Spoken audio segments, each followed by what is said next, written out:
So it's an unconscious protective response that he's doing to protect his psyche from experiencing overwhelming shame. Why does he gaslight me? We hear that question again and again.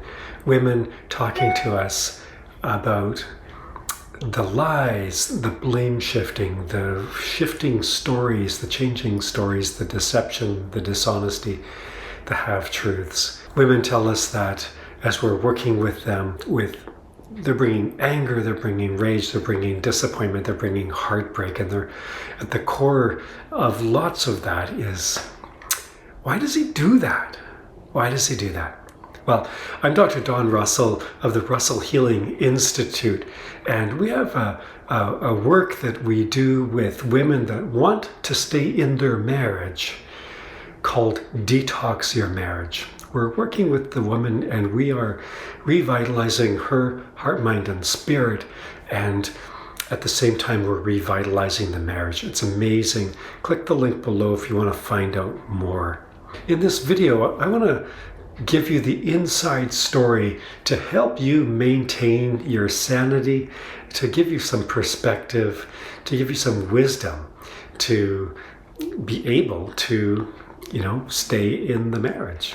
First of all, though, of course, I want to remind you that I'm a therapist with nearly 30 years experience helping people, but I'm not your therapist. And so this video is information and education, but it's not therapy. Here's the inside story on what's going on inside him that is giving you this gaslighting and the other narcissistic kinds of behavior that you're on the experiencing end of. Okay, first of all, bottom line, it's a defensive structure in his psyche. So it's an unconscious protective response that he's doing to protect his psyche from experiencing overwhelming shame. So we have to break that down. Unconscious protective response. Okay, unconscious. That means, this is super important, that means that at the time that he's doing the gaslighting, he does not recognize consciously that he's doing it. Now, that does not excuse his behavior in any way, shape, or form, but it does mean that it is not consciously calculated, malevolence, like I'm sure it feels like some of the time. That might be hard to accept because, you've grown to hate his behavior, but I'll say it again, it is not consciously chosen at the time. And that's why, when you say, stop it, he doesn't stop it because he doesn't know he's doing it when he's doing it. So it's unconscious.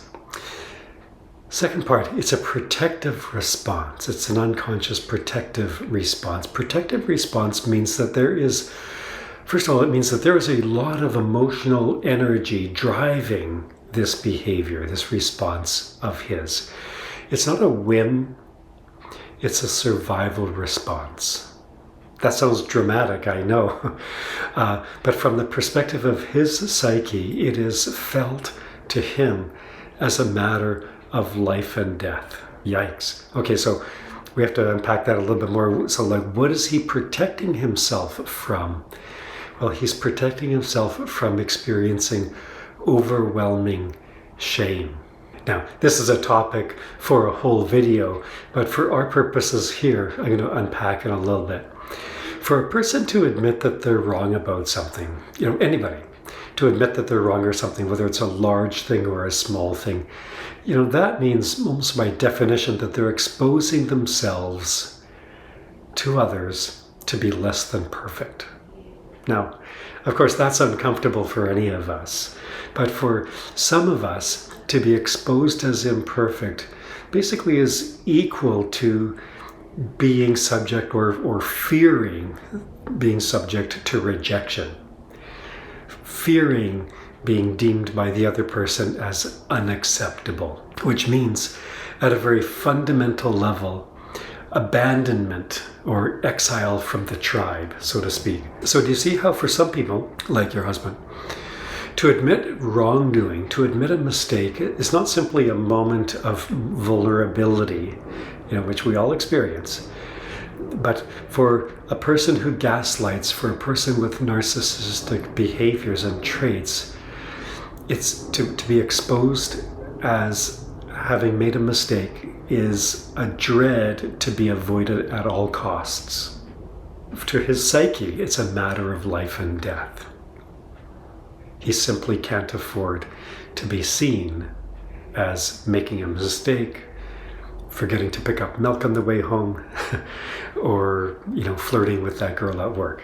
So do you see why openly confronting, calling out, or challenging the gaslighter, it just never goes well? Because you're challenging someone who feels in their unconscious that they are in a life and death battle.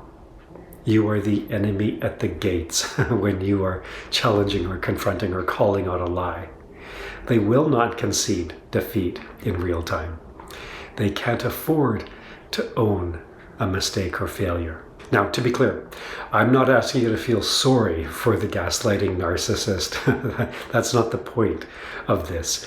I am wanting you, though, to understand what you're up against and help you to understand why on earth it's so frustrating for you to, get reality from your partner. If you're asking, this is more depressing than I thought. Is there any hope?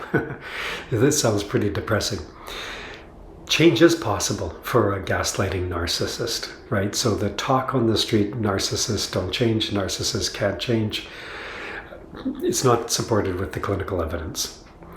And we have, at the Russell Healing Institute, we have story after story of marriages that have been transformed using the power of neuroscience help in the detox your marriage work that we do with women that have decided that they want to try and stay in the marriage.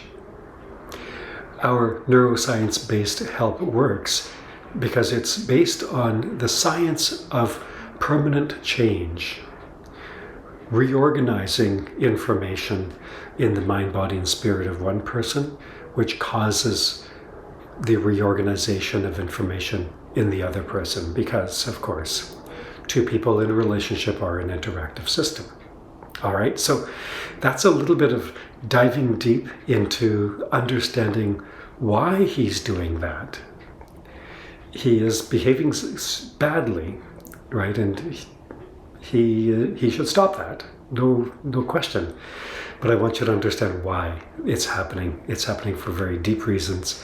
It's happening for reasons that are very likely based in his history of failed attachments, poor relationships, unsafe relationships. But that's his story, and that's another video for another day. If you haven't subscribed already, I strongly recommend that you subscribe so that you will be one of the first to find out when we release a new video. Also, you're giving a gift to other women in the same situation as you are in, because the algorithm of YouTube works to bring this information to people just like you. If you've subscribed, if you've commented, please leave a comment. What part of this makes sense? What part of this doesn't make sense? And click that like button. Why not? See you in the next video.